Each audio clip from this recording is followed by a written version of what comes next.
Good morning student, my self Mahendra Kumar बेटा। आज से आपका फिर स्वागत है हमारे YouTube channel biology study point पर। हमने कल डाइजेस्टिव सिस्टम से संबंधित कुछ तथ्यों पर डिस्कस किया था, चर्चा की थी कि वास्तव में हम तंत्र किसे बोल रहे हैं, सिस्टम किसे कहते हैं, भोजन क्या होता है, भोजन की क्यों हमारी बॉडी में रिक्वायरमेंट होती है और भोजन कहाँ पर संश्लेषित होता है, भोजन के कौन कौन से कंपोनेंट होते हैं, अगर हम संतुलित भोजन ग्रहण नहीं करते हैं तो हमारी बॉडी पर क्या इफेक्ट पड़ते हैं और भोजन कहाँ संश्लेषित होता है। इन्हीं बिंदुओं पर हमने कल चर्चा की थी। इससे रिलेटेड में दो क्वेश्चन पूछ लेता हूँ कि प्रकाश संश्लेषण की क्रिया के दौरान किस मॉलिक्यूल का फॉर्मेशन होता है, और दूसरा क्वेश्चन है कि ग्लूकोज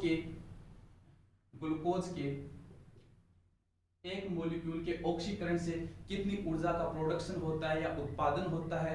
इन दो क्वेश्चनों का आप कमेंट करके आंसर बताएंगे।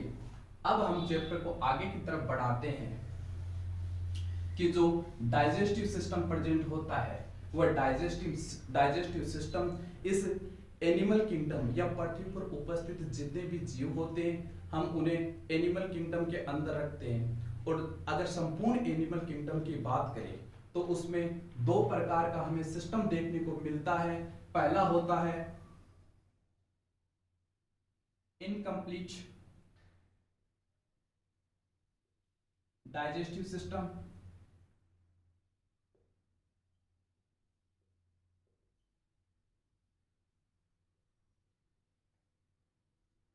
जिसे हम हिंदी में कहते हैं अपूर्ण पाचन तंत्र, और दूसरा होता है complete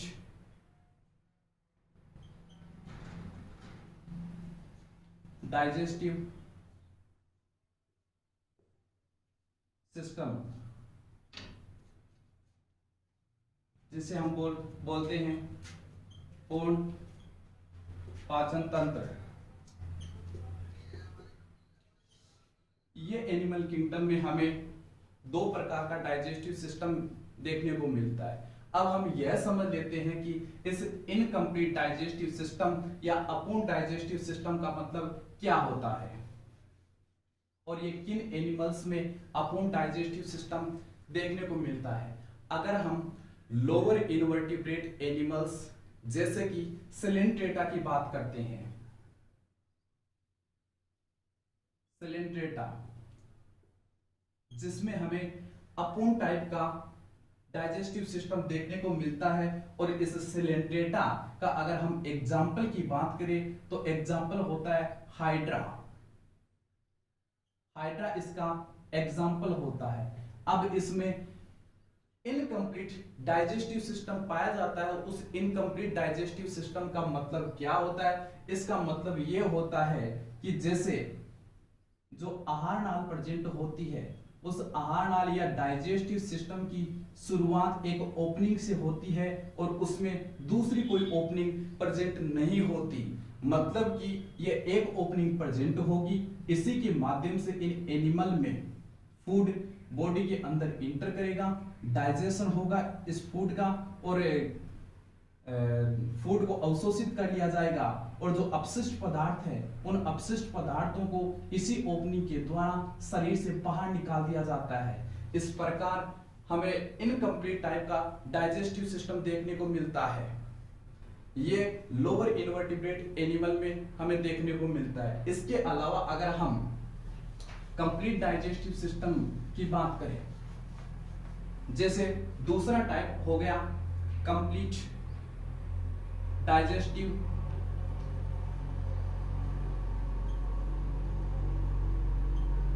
system. Complete digestive system जो कि हायर इनवर्टिब्रेट एनिमल्स तथा वेल डेवलप्ड एनिमल्स जैसे कि ह्यूमंस या मानव में हमें देखने को मिलता है। इसका मतलब क्या होता है कि जो आहार नाल होती है, इस आहार नाल की एक ओपनिंग होती है तथा यह एक ट्यूब लाइक स्ट्रक्चर होती है। ये ट्यूब लाइक स्ट्रक्चर होती है और ये इसकी दूसरी ओपनिंग होगी। मतलब कि डाइजेस्टिव सिस्टम में हमें दो ओपनिंग देखने को मिलती है। इसका मतलब ये हुआ कि ये होता है इसका माउथ पार्ट हो गया और ये हो गया इसका एनस पार्ट। मतलब कि दो ओपनिंग हमें देखने को मिलती है और कंप्लीट टाइप की डाइजेस्टिव केनाल या एलिमेंट्री केनाल हमें देखने को मिलती है।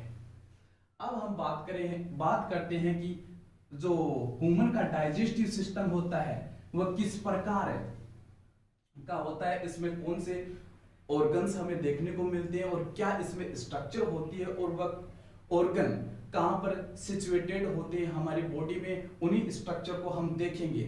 उसके बाद हम उन एक एक स्ट्रक्चर को लेते हुए उसके बारे में डिटेल से स्टडी करेंगे। तो सबसे पहले हम देख लेते हैं डाइजेस्टिव सिस्टम की स्ट्रक्चर।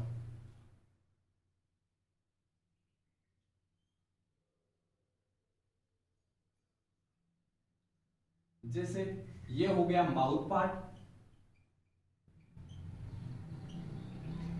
मुख, उसके बाद मुख से हम अंदर की तरफ इंटर करते हैं तो इसे बोलते हैं हम ओरल कैविटी।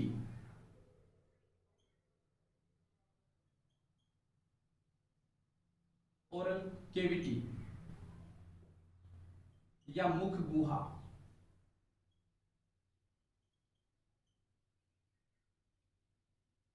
उसके बाद में यह हमें देखने को मिलता है जिसे हम कहते हैं ग्रसनी। अगला पार्ट होता है ग्रसनी, जिसे हम बोलते हैं इंग्लिश में फेरेंक्स। ये हो गया फेरेंक्स। इसके बाद में हमें ये एक लंबी ट्यूब लाइक स्ट्रक्चर हमें देखने को मिलती है जिसे हम बोलते हैं ग्रसिका। इसोफेगस। उसके बाद में हम जैसे ही इस डाइजेस्टिव सिस्टम के स्ट्रक्चर में आगे की तरफ बढ़ते हैं तो हमें ये एक थैली के समान स्ट्रक्चर देखने को मिलती है जिसे हम बोल रहे हैं आमाशय, स्टमक बोलते हैं। ये हो गया स्टमक। उसके बाद में यहां से यू शेप हमें स्ट्रक्चर देखने को मिलेगी। ये यू शेप स्ट्रक्चर देखने को मिलेगी।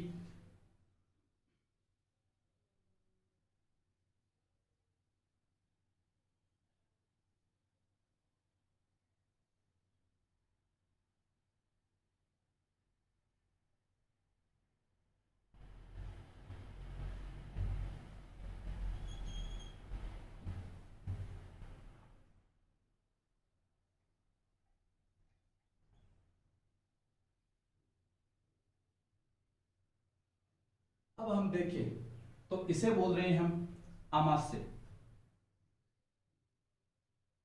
या स्टमक।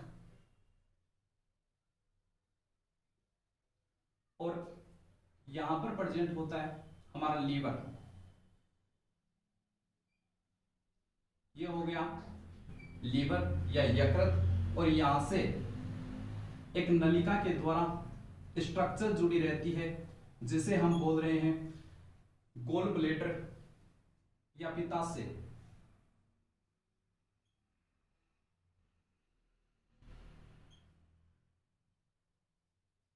पित्ताशय।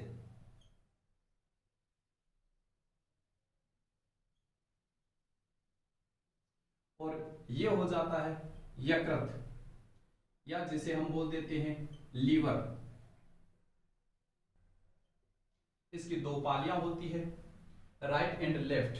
जो राइट पार्ट होता है यकृत का, जो राइट पार्ट होता है वह बड़ा होता है, जो लेफ्ट पार्ट होता है वह छोटा होता है। इसके बाद में अगर हम देखें तो यहां पर प्रेजेंट होता है अग्नाशय, जिसे हम बोलते हैं पेंक्रियाज।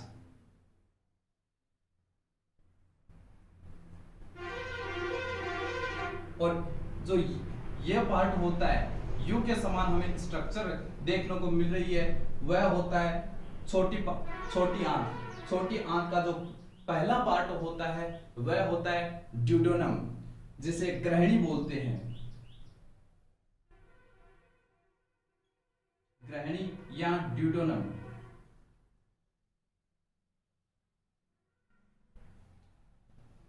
उसके बाद में ये जो छोटी आंत का दूसरा पार्ट होता है उसे बोलते हैं जेजेनम या अग्रसूत्रांत्र।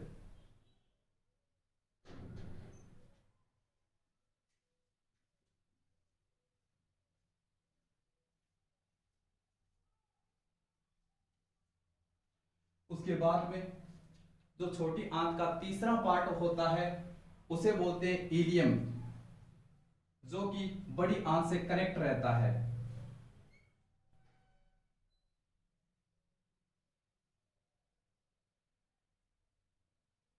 या शुद्रांत्र बोल देते हैं। इसके बाद में अगर हम देखें तो यह हो गई बड़ी आंत, और बड़ी आंत जहां से छोटी आंत से कनेक्ट रहती है,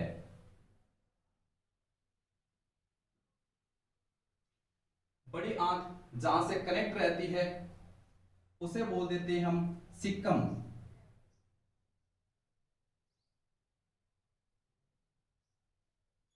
और उसके बाद में हम देखें तो ये जो पार्ट होता है बड़ी आंत का, इसे हम बोल देते हैं कोलोन, और इसे असेंडिंग कोलोन बोलते हैं। इसके बाद में यह जो पार्ट होता है इसे हम बोल देते हैं ट्रांसवर्स कोलोन, और ये होता है बड़ी आंत का जो ये पार्ट होता है इसे हम डिसेंडिंग कोलोन बोल देते हैं। और यहां पर हमें बड़ी आंत का जो पार्ट दिखाई देता है उसे हम रेक्टम बोलते हैं, और जो लास्ट पार्ट होता है वह होता है एनस।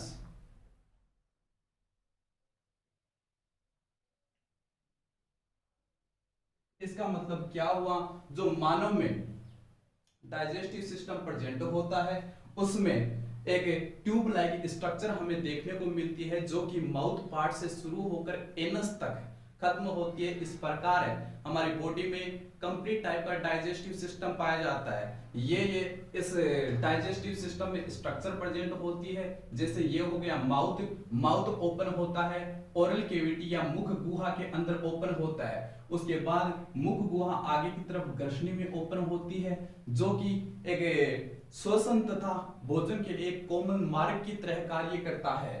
उसके बाद में ये ग्रसनी आगे की तरफ ग्रसिका में खुलती है, और ग्रसिका आगे आमाशय से जुड़ी रहती है, और आमाशय के आगे का पार्ट आता है छोटी आंत। छोटी आंत का पहला पार्ट आता है ग्रहणी, जिसे हम ग्रहणी बोलते हैं, और इस ग्रहणी से लीवर जुड़ा रहता है या यकृत जुड़ा रहता है, और यकृत के पास ही में ये होता है गोल ब्लैडर, या जैसे हम बोल रहे हैं पित्ताशय।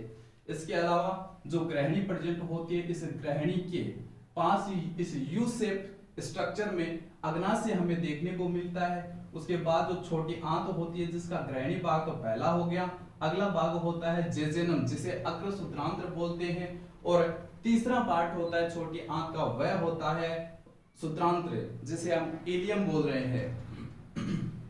और उसके बाद में जहां से छोटी आंत बड़ी आंत से कनेक्ट होती है उसे हम बोल रहे हैं सिक्कम, और आगे का पार्ट जिसे हम बोल रहे हैं कोलोन, और ये पार्ट होता है, ये होता है एनस, और लास्ट का जो पार्ट होता है ये पार्ट होता है रेक्टम, और लास्ट का पार्ट होता है एनस।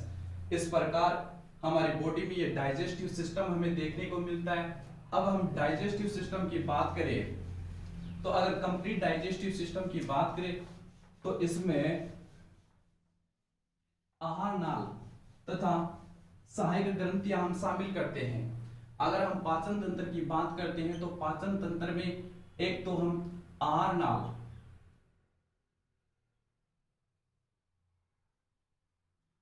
तथा दूसरा हम शामिल करते हैं इसमें सहायक ग्रंथियां।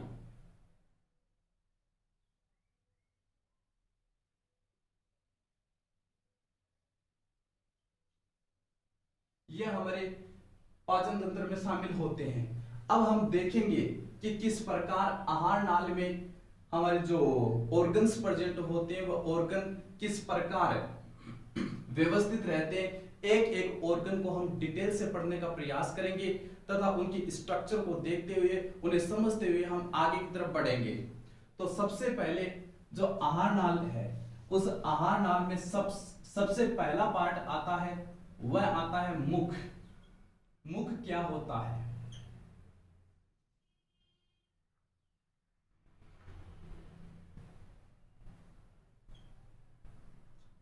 मुख क्या होता है? तो मुख दोनों होठों से घिरी हुई ओपनिंग जो कि अंदर की तरफ मुख गुहिका में खुलती है या ओरल कैविटी में खुलती है, उसे मुख कहते हैं। जो कि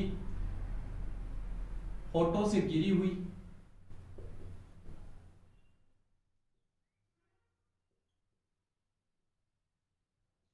छिद्र के समान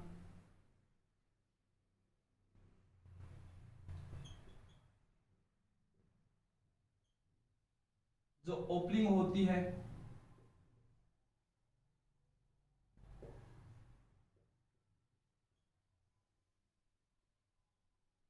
उसे मुख बोलते हैं।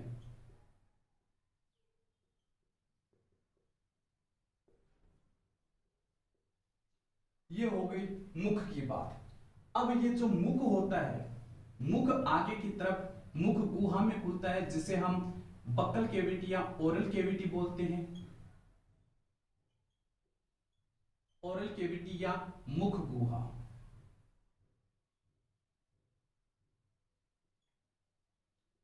जैसे ही हम मुख गुहा में इंटर करते हैं तो हमें कौन सी स्ट्रक्चर देखने को मिलती है? अगर हमारी मुख गुहा की बात करें तो इस मुख गुहा में हमें देखने को मिलता है जीभ, दांत और इस लार ग्रंथि पाई जाती है,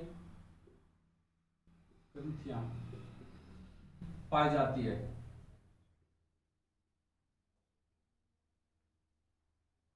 तो ये हमारी मुख में स्ट्रक्चर प्रेजेंट होती है।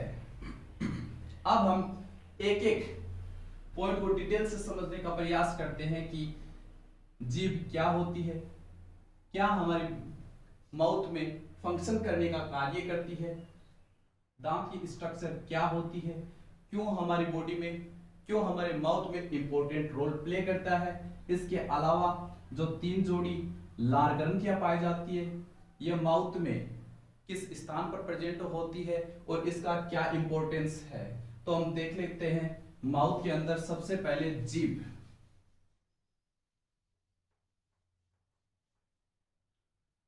मुख गुहा, पहला पार्ट तो आ जाता है मुख, उसके बाद दूसरा पार्ट आता है मुख गुहा। मुख गुहा की बात करें तो इसमें हम सबसे पहली जो स्ट्रक्चर की बात करने वाले हैं वह होती है जीभ। जीभ हमारे माउथ में एक पेशीय संरचना होती है। अगर इस जीभ की स्ट्रक्चर की बात करें तो यह जीभ इस प्रकार हमें देखने को मिलती है, जो कि अगर हम देखें, ये जो जीभ होती है, ये टंग होती है, ये नीचे की तरफ हमारे निचले जबड़े से जुड़ी रहती है, जिसे हम कहते हैं फ्रेनुलम कहते हैं। ये जो स्ट्रक्चर हमें देखने को मिलती है इसे हम फ्रेनुलम कहते हैं।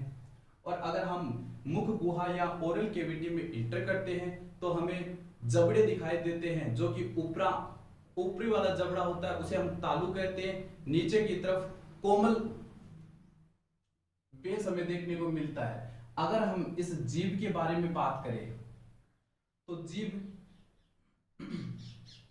नीचे की तरफ एक स्ट्रक्चर के द्वारा जुड़ी रहती है, जिसे हम फ्रेनुलम कहते हैं।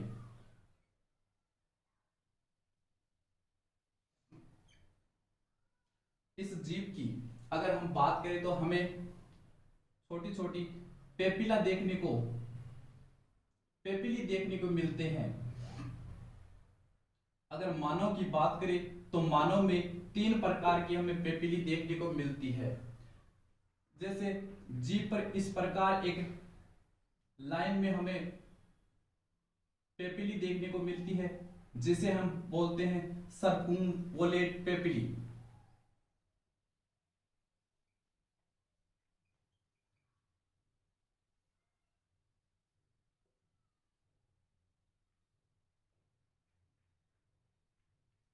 सर्कुम्बोलेट पेपिली होती है। दूसरी होती है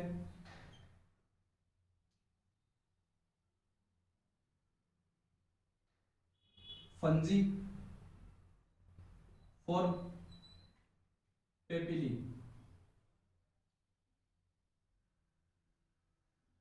और तीसरी होती है फिलीफॉर्म पेपिली।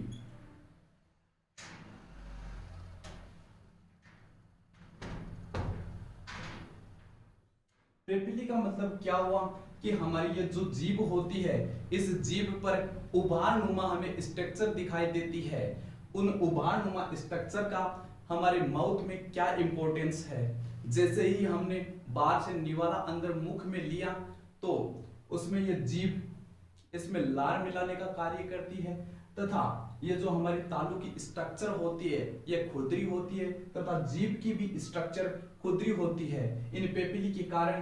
क्योंकि जो हमने भोजन मुख में ग्रहण किया वह भोजन कहीं स्लिप करके निगल न जाए, इसके लिए ये स्ट्रक्चर या हमें उभारनुमा स्ट्रक्चर देखने को मिलते हैं। पेपिली हमें देखने को मिलती है इस प्रकार। हमारी जीभ में 3 प्रकार की पेपिली हमें देखने को मिलती है। ये जो नीचे की स्ट्रक्चर प्रेजेंट होती है जहां से जीभ जुड़ी रहती है उसे हम फ्रेनुलम कहते हैं। उसके बाद में ये सर्कुम्बोलेट पेपिली प्रेजेंट होती है, या हम इसे उभारनुमा स्ट्रक्चर भी बोल सकते हैं।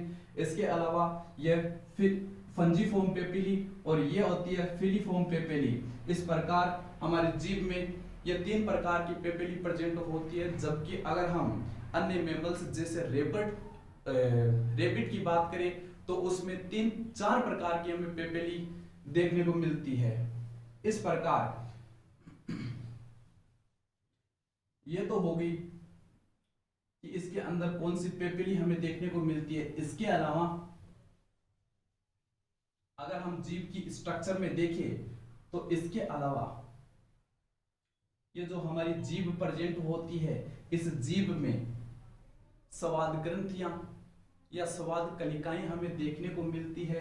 जैसे कि यहां पर एक स्वाद कलिका हमें देखने को मिलती है, यहां पर स्वाद कलिकाएं हमें देखने को मिलती है, और इस जीभ के पिछले पार्ट पर यहां पर हमें स्वाद कलिका देखने को मिलती है। मतलब कि ये जो जीभ के पीछे के हिस्से में हमें स्वाद कलिका देखने को मिलती है वह होती है हमें कड़वे का एहसास कराती है, कड़वा स्वाद का एहसास कराती है। अगर हम इनकी देखें तो ये हमें नमकीन या खट्टे स्वाद का एहसास कराती है। और ये जो पार्ट होता है आगे की तरफ जो स्वाद कलिका प्रेजेंट होती है वह हमें मीठे का एहसास कराती है, मीठे स्वाद का एहसास कराती है। इस प्रकार आपने देखा होगा कि कई व्यक्ति ऐसे होते हैं जो कोई जैसे पैरासीटामोल या कोई टेबलेट लेते हैं, वह टेबलेट जीभ के पिछले हिस्से पर रखकर उसे लेने का प्रयास करते हैं, लेकिन पीछे की तरफ ये जो जीभ का हिस्सा होता है ये कड़वे का एहसास होता है और उन्हें तुरंत प्रभाव से उल्टी हो जाती है या उन्हें स्वाद में कड़वा लगता है। लेकिन टेबलेट लेने का सही तरीका है कि उसे जीभ के बीचों बीच रखिए और पानी के साथ में आप निगल लीजिए।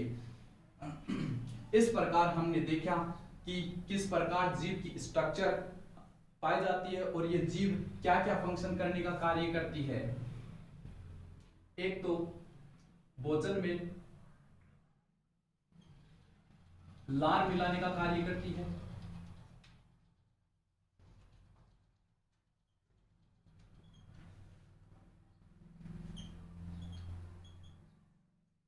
दूसरा भोजन को अच्छी तरह चबाने में मदद करती है,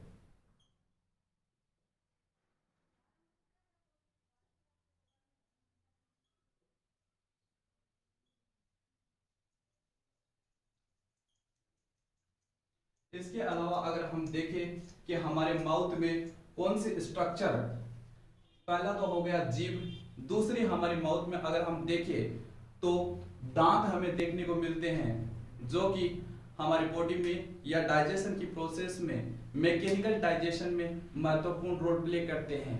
हम देख लेते हैं कि हमारे जो माउथ में दांत प्रेजेंट होते हैं, बाल्य अवस्था या जब शिशु का जन्म होता है उसके 6 महीने के बाद में जो दांत आते हैं उनकी संख्या कितनी होती है, तथा जो वयस्क मनुष्य होते हैं उनमें दांतों की संख्या कितनी होती है और किस प्रकार दांत की स्ट्रक्चर प्रेजेंट होती है, कौन कौन से दांत हमारे बॉडी में प्रेजेंट, दांत हमारे मुख में प्रेजेंट होते हैं।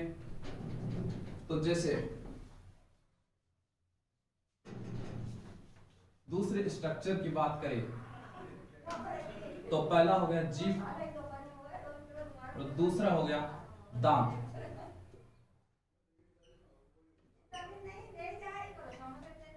अगर हम दांत की बात करें तो दांत की कुछ विशेषताएं होती है, जैसे कि विषम दंती प्रकार के दांत प्रेजेंट होते हैं। विषम दंती का मतलब क्या हुआ, ये जो दांत होते हैं हमारे मुख में दांत प्रेजेंट होते हैं, ये समान आकार और प्रकार के नहीं होते, विषम आकार और प्रकार के होते हैं, इसलिए हम इसे विषम दंती कह रहे हैं। मतलब कि हमारे मुख में 4 प्रकार के दांत हमें देखने को मिलेंगे। इसके अलावा हम देखें, दूसरा होता है गर्ददंती, ये दूसरी विशेषता है। अब इस गर्ददंती का मतलब समझ लेते हैं कि गर्ददंती का मतलब क्या होता है। जैसे ये हमारा जो प्रेजेंट होता है, जबड़ा प्रेजेंट होता है, और इस जबड़े में इस प्रकार ये दांत जबड़े में फिट रहता है। मतलब कि ये जो दांत होता है ये खड्डे में उपस्थित होता है, इसलिए हम इस दांत को कह रहे हैं गर्ददंती। और तीसरी विशेषता होती है जो कि द्विबार दंती।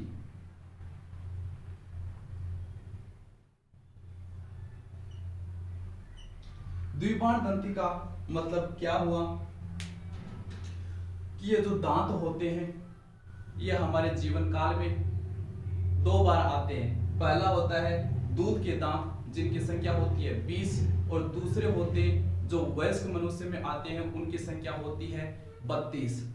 अब हम देख लेते हैं कि हमारी जो मुख गुहा होती है उस मुख गुहा में कौन कौन से, किस प्रकार के या कितने प्रकार के दांत हमारे मुख गुहा में देखने को मिलते हैं।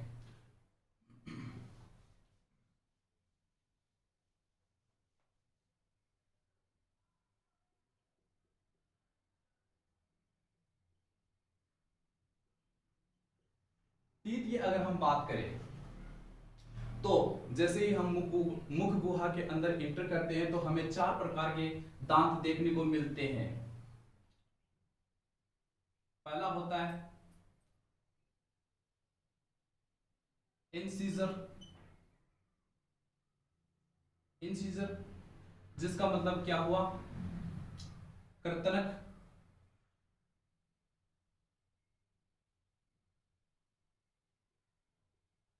दूसरा होता है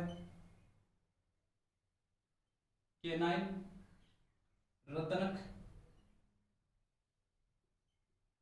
तीसरा होता है प्रीमोलर, अग्रचौर्णक।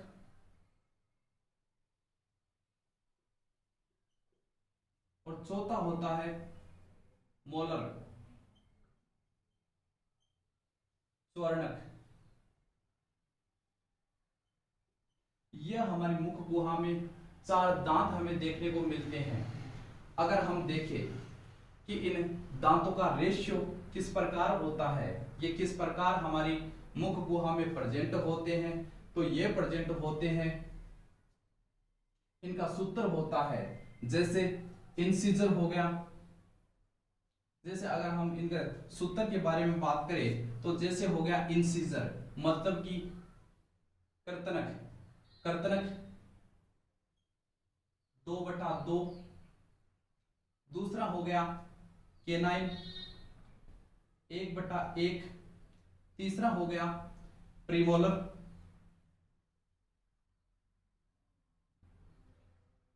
2/2 और तीसरा हो गया मोलर बराबर 3/3। इसका मतलब क्या हुआ कि ये जो हमने दंत सूत्र देखा है, अब इस हर एक को 2 से मल्टीप्लाई कर देंगे, मतलब ऊपर वाले को भी 2 से मल्टीप्लाई करेंगे और नीचे वाले को भी 2 से मल्टीप्लाई करेंगे तो टोटल 32 दांत हमें देखने को मिलेंगे। ये किस प्रकार होता है, जैसे इसे 2 से मल्टीप्लाई करो, 2 × 2 4, 4 × 2 4, 1 × 1 2, 4 और 2 6, 6 उसके बाद 2 को 2 से गुणा करो और 4, 6 और 4 10, 10 और 3 को 2 से गुणा करो 6 हो जाएगा, 10 और 6 16 हो गए। ये ऊपरी जबड़े में दांत हो गए 16 और इसी प्रकार 16 निचले जबड़े में दांत देखने को मिलते हैं। इस प्रकार टोटल 32 दांत हमें देखने को मिलते हैं। यह तो हो गई वयस्क मनुष्य की बात। लेकिन जो बाल्य अवस्था होती है, उस बाल्य अवस्था में किस प्रकार हमें दांत देखने को मिलते हैं। बाल्य अवस्था में क्या होगा, जैसे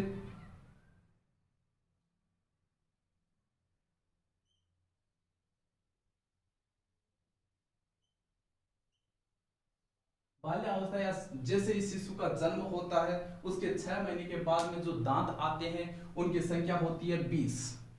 किस प्रकार होती है, इनमें भी कर्तनक दांत 4 होते हैं। उसके बाद जो रदनक होते हैं उनकी संख्या, जो कर्तनक होते हैं उन कर्तनक की संख्या 8 होगी, जो रदनक होते हैं उनकी संख्या 4 होगी। लेकिन जो अग्रचौर्णक होते हैं या प्रीमोलर्स होते हैं वह हमें शिशु के तुरंत बाद 6 महीने के बाद जो दांत आते हैं उनमें दिखाई नहीं देंगे। और उसके बाद में जो मोलर्स होते हैं उन मोलर्स में भी एक एक दांत की ऊपरी और निचली जबड़े में कमी पाई जाएगी, मतलब कि एक दांतों की कमी होगी। इस प्रकार बच्चे में हमें दंत सूत्र देखने को मिलता है। अब ये जो दांत होते हैं, इन दांत की विशेषता क्या है, इन दांतों की इंपॉर्टेंस क्या है।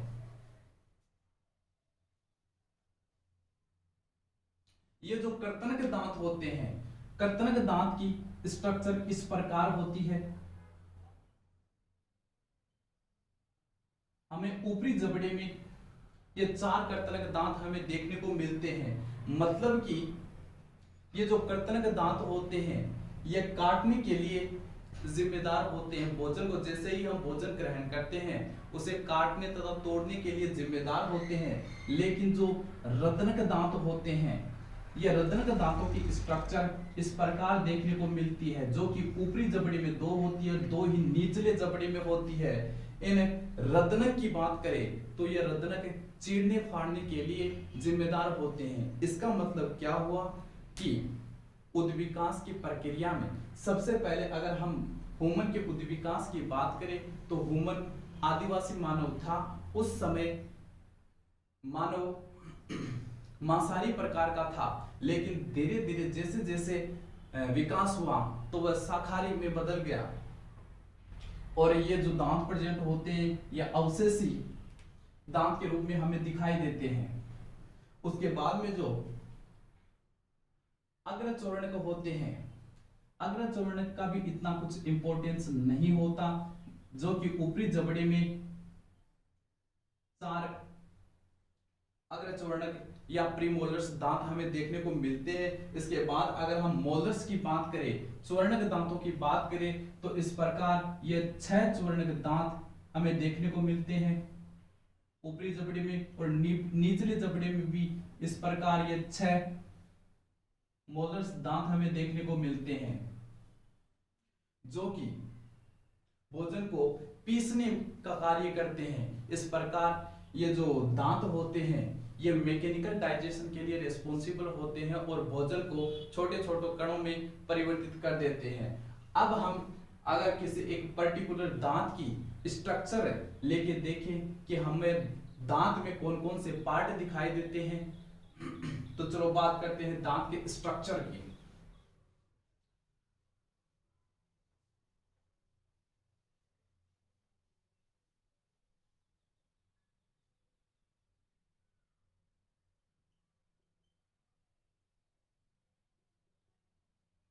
अगर हम दांत के स्ट्रक्चर की बात करें तो दांत गर्ददंती होता है। इसका मतलब क्या हुआ कि दांत खड्डे में प्रेजेंट होता है। जैसे ये हो गए मसूड़े, ये हो गए मसूड़े।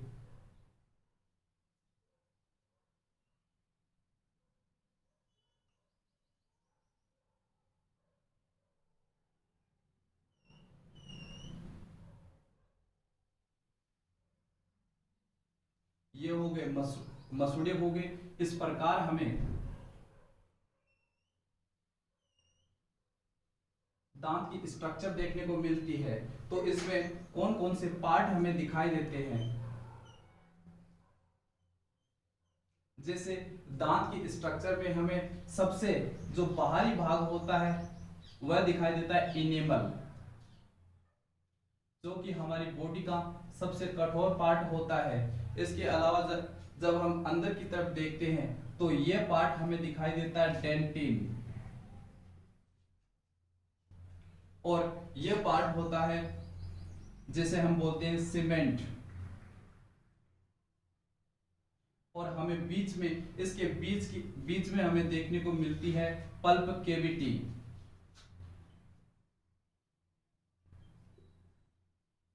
अगर हम दांत की स्ट्रक्चर की बात करें तो दांत की स्ट्रक्चर 3 भागों में बटी होती है या इसके 3 पार्ट होते हैं। जो दांत मसलों में धंसा रहता है उसे बोलते हैं रूट। ये रूट पार्ट होता है दांत का। और जैसे मसलों से बाहर निकलता है उस पार्ट को हम बोलते हैं नेक। और जो दांत हमें बाहर की तरफ माउथ में दिखाई दे रहे हैं उन्हें बोलते हैं हम क्राउन। इस प्रकार हमें दांत की स्ट्रक्चर में हमें 3 पार्ट देखने को मिलते हैं।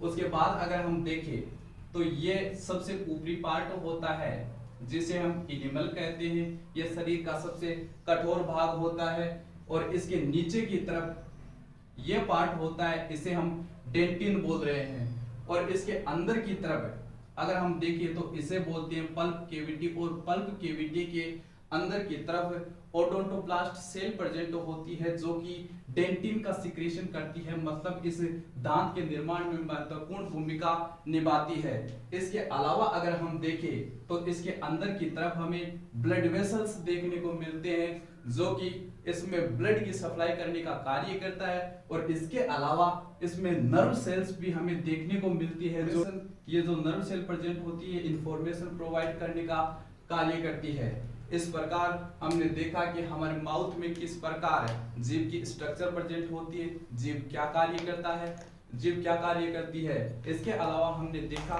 कि हमारी जो ओरल कैविटी होती है या मुख गुहिका होती है, इसमें हमने दांत की स्ट्रक्चर को देखी कि किस प्रकार दांत की स्ट्रक्चर प्रेजेंट होती है, क्या दांत की विशेषता होती है और कितने प्रकार के दांत हमें देखने को मिलते हैं। अगला भाग हम अपने अगले वीडियो में देखेंगे। Thank you.